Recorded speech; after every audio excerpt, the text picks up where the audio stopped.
Morning students. आज का हमारा टॉपिक है कशेरुकी और अकशेरुकी प्राणियों में तुलनात्मक भिन्नताओं पर। देखिए, आज हम जो अध्ययन कर रहे हैं वो है differences between invertebrate and vertebrate animals. देखिए, इसमें जैसा कि आप स्क्रीन पे देख रहे हैं, हमने इसको 3 पार्ट्स में डिवाइड कर लिया है। सबसे पहले हम कैरेक्टर्स या लक्षण का अध्ययन करेंगे।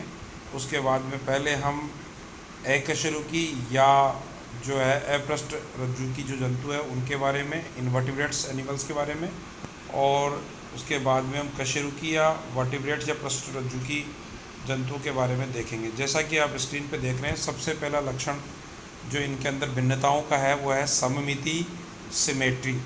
देखिए, अकशेरुकी प्राणियों में, इनवर्टिब्रेट्स प्राणियों में जो है, पहली बात तो यह है कि या तो इनमें सममिति पाई नहीं जाती है, अर्थात ये जंतु कैसे होते हैं, असममित। और या फिर अगर इनमें सममिति पाई जाती है तो इनमें निम्न स्तरीय सममिति जैसे कि अरीय या द्विअरीय पाई जाती है। देखिए, इसके बाद में कशेरुकी प्राणियों में हम बात करें तो इनमें जो है उच्च स्तर की जो है सममिति पाई जाती है, जिसको हम द्विपार्श्वीय सममिति या बायलैटरल सिमेट्री कहते हैं। दूसरा हमारा कैरेक्टर है विखंडन, जिसको हम अंग्रेजी में सेगमेंटेशन कहते हैं। देखिए, अकशेरुकी प्राणियों में पहली बात तो है कि या तो विखंडन नहीं पाया जाता है, और या फिर अगर पाया जाता है तो कूटु विखंडन है, यानी कि सूडो सेगमेंटेशन है, और या फिर इनमें वास्तविक विखंडन पाया जाता है। तो 3 स्थितियां हैं इनमें विखंडन से संबंधित अकशेरुकियों में, या तो विखंडन नहीं होता है, या फिर कूट विखंडन होता है, या फिर वास्तविक विखंडन पाया जाता है। जबकि कशेरुकी या पशुरज्जुकी प्राणियों में सामान्यतया वास्तविक विखंडन देखने को मिलता है। तीसरा कैरेक्टर है पश्चगुदीय पूंछ। गुदा के पीछे की ओर जो पूंछ पाई जाती है उसके बारे में जो है हम बात करें अकशेरुकी प्राणियों में, तो अकशेरुकी प्राणियों में पश्चगुदीय पूंछ है जो है, जिसको हम पोस्ट एनल जो है टेल कहते हैं, उसका पूर्णतया अभाव होता है। लेकिन कशेरुकी प्राणियों में ये सामान्यतया गुदा के पीछे से निकलती हुई हमें दिखाई देती है। उसके बाद में चौथा कैरेक्टर हमारा है संगठन श्रेणी। ऑर्गेनाइजेशन की बात करें अगर हम, तो हम देखते हैं कि अकशेरुकी प्राणियों में जो संगठन है वो थोड़ा निम्न स्तरीय होता है, कशेरुकी प्राणियों में उच्च स्तर की ओर होता है। तो निम्न स्तरीय जो संगठन है वो अकशेरुकी प्राणियों में पाया जाता है। इसमें मूल रूप से जीव द्रव्य स्तर से लेकर अंगतंत्र स्तर तक का संगठन देखने को मिलता है, जबकि कशेरुकी पशुरज्जुकी प्राणियों में अंगतंत्र यानी ऑर्गन सिस्टम तक का जो है संगठन श्रेणी देखने को मिलती है। पांचवा हमारा जो मूल कैरेक्टर है वो है जनन स्तर की बात करें, जर्मिनल लेयर्स की बात करें, जर्म लेयर्स की बात करें। इसमें देखिए, अकशेरुकी प्राणियों में सामान्यतया या तो ये जनन स्तर पाए नहीं जाते हैं, और अगर पाए भी जाते हैं तो या तो ये द्विस्तरीय होते हैं या फिर त्रिस्तरीय।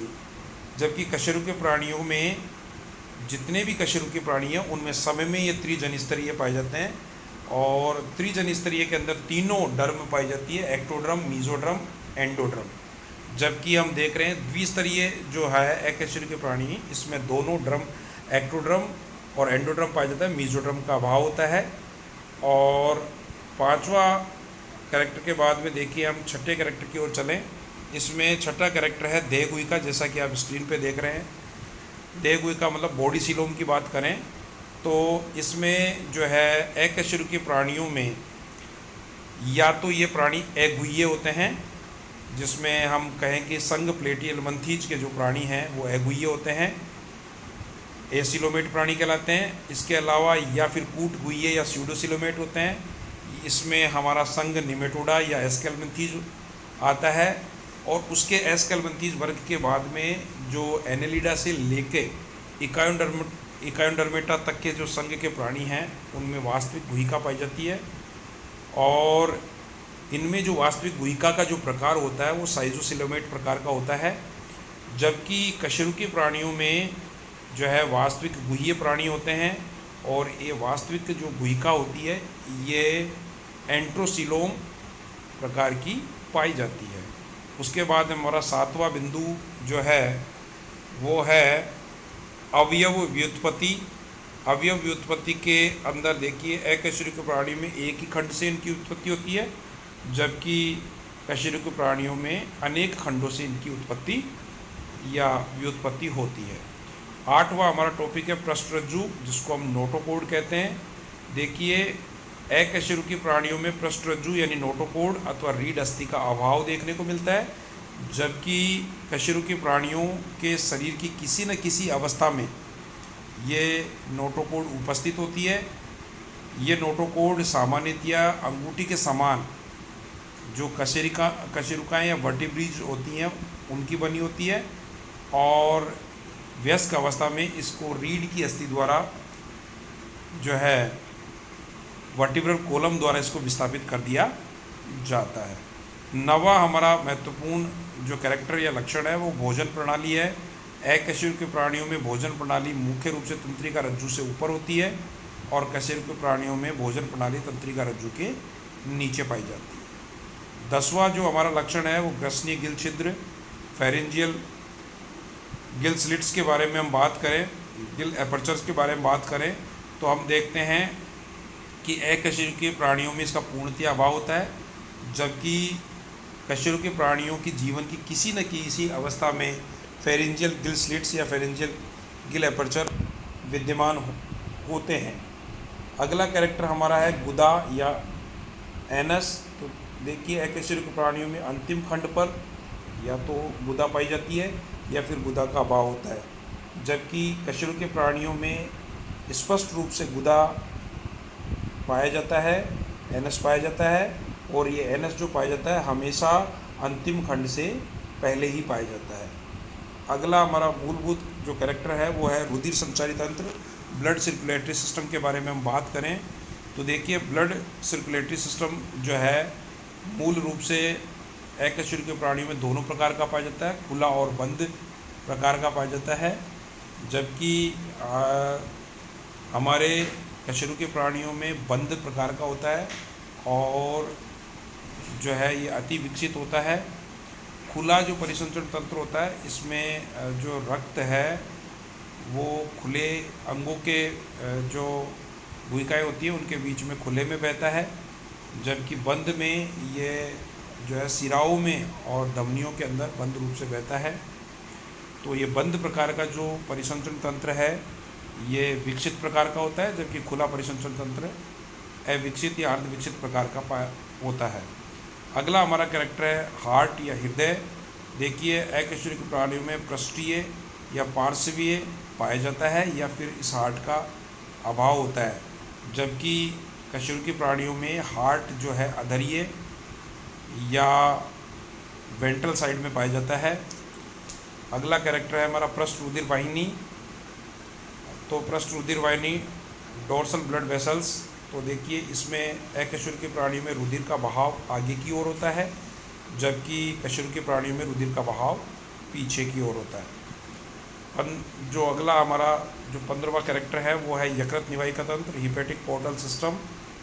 ये जो है इसका जो है हिपेटिक पोर्टल सिस्टम यकृत निवाहिका तंत्र, इसका अकशेरुकी प्राणियों में जैसा कि आप स्क्रीन पे देख रहे हैं पूर्ण अभाव होता है, जबकि कशेरुकी प्राणियों में ये विद्यमान होता है। ये बड़ा महत्वपूर्ण तंत्र होता है। और उसके बाद में हीमोग्लोबिन HB की बात करें तो अकशेरुकी प्राणियों में सामान्यतया या तो हीमोग्लोबिन का अभाव होता है और अगर होता भी है तो ये प्लाज्मा में पाया जाता है, जबकि कशेरुकी प्राणियों में ये लाल रुधिर कणिकाओं के अंदर उपस्थित होता है। अगला हमारा टॉपिक है श्वसन या रेस्पिरेशन का। तो देख रहे हैं आप जैसा कि स्क्रीन पे अकशेरुकी प्राणियों में शरीर के बाहरी धरातल या गलफड़ों या श्वास नलिकाओं द्वारा जो है श्वसन की क्रिया देखने को मिलती है, और गलफड़ों को हम गिल्स कहते हैं, श्वास नलिकाओं को हम जो है रेस्पिरेटरी ट्यूबल्स कहते हैं, स्पायरेकल्स कहते हैं, और देखिए कशेरुकी प्राणियों में हम फुफ्फुस यानी लंग्स और गलफ्लो यानी गिल्स द्वारा क्लोम्स द्वारा होता है श्वसन।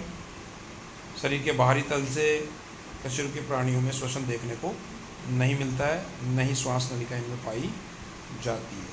तंत्रिका तंत्र नर्वस सिस्टम की हम बात करें तो नर्वस सिस्टम जो है अकशेरुकी प्राणी में ठोस होता है, जबकि कशेरुकी प्राणी में खोखले प्रकार का नर्वस सिस्टम पाया जाता है। मस्तिष्क यानी ब्रेन की बात करें तो अकशेरुकी प्राणियों में ग्रसनी के पृष्ठ में पाया जाता है या फिर इसका पूर्णतः अभाव होता है, जबकि कशेरुकी प्राणियों में ये सिर के अंदर पाया जाता है और ग्रसनी के पृष्ठभाग में पाया जाता है।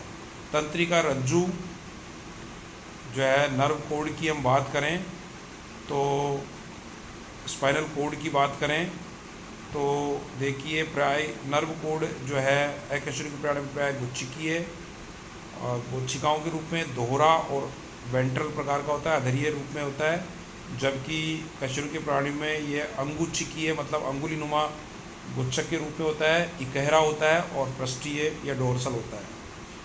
अगला हमारा कैरेक्टर है खंडीय तंत्रिका मूले। उसमें देखिए अकशेरुकी प्राणियों में पृष्ठ एवं अधर मूले पृथक पृथक नहीं होती है, जबकि कशेरुकी प्राणियों में पृष्ठ और अधर मूले पूर्णतया पृथक पृथक पाई जाती है।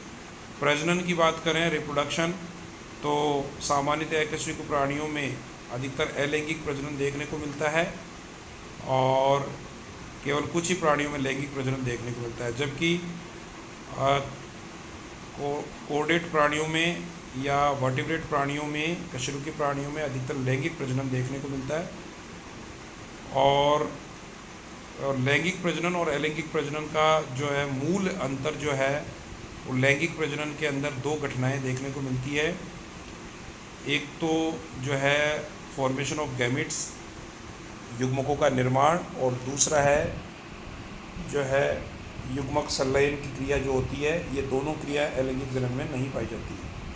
अगला है पुनः उत्पादन क्षमता, इसको रीजनरेशन कहते हैं और रीजनरेशन का मतलब है खोए हुए या क्षतिग्रस्त अंगों का पुनः प्राप्त कर लिया जाना।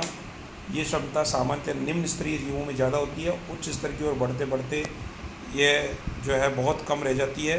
सामान्यतः हम देखें तो अकशेरुकी प्राणियों में जो है रीजनरेशन की क्षमता बहुत ज़्यादा पाई जाती है, जबकि कशेरुकी प्राणियों में क्षमता बहुत ही कम होती है। सामान्यतः बाल और नाखून के अंदर ही ऐसा देखने को मिलता है। और लास्ट हमारा जो कैरेक्टर है वो है शारीरिक तापमान, बॉडी टेम्परेचर की बात करें तो अकशेरुकी प्राणी शीत रुधिरधारी या कोल्ड ब्लडेड एनिमल्स होते हैं, यानी कि ये असमतापी प्राणी होते हैं। वातावरण के ताप के अनुसार इनके शरीर का तापमान घटता बढ़ता रहता है, इसलिए इनमें मूल रूप से शीत निष्क्रियता या ग्रीष्म निष्क्रियता की स्थिति देखने को मिलती है। जबकि कशेरुकी प्राणी हैं ये अधिकांशतः उष्ण रुधिरधारी होते हैं या वार्म ब्लडेड एनिमल्स होते हैं, ये यानी कि इनके शरीर का तापमान हमेशा हर परिस्थिति में समान बना रहता है, ये समतापी कहलाते हैं। लेकिन कुछ ऐसे कशेरुकी प्राणी हैं जिनमें जो है शीत निष्क्रियता जो है और ग्रीष्म निष्क्रियता देखने को मिलती है, क्योंकि ये प्राणी शीत रुधिरधारी या कोल्ड ब्लडेड एनिमल्स होते हैं। इसके अंदर वर्ग एम्फीबिया के प्राणी, वर्ग रेप्टिलिया के प्राणी ऐसा देखने को मिलता है। इसके अलावा एवीज और मेमिलिया वर्ग के जो प्राणी हैं वो वार्म ब्लडेड एनिमल्स होते हैं, उष्ण रुधिरधारी होते हैं और इनका शरीर का तापमान जो निश्चित होता है, इसलिए समतापी प्राणी कहलाते हैं। Thank you.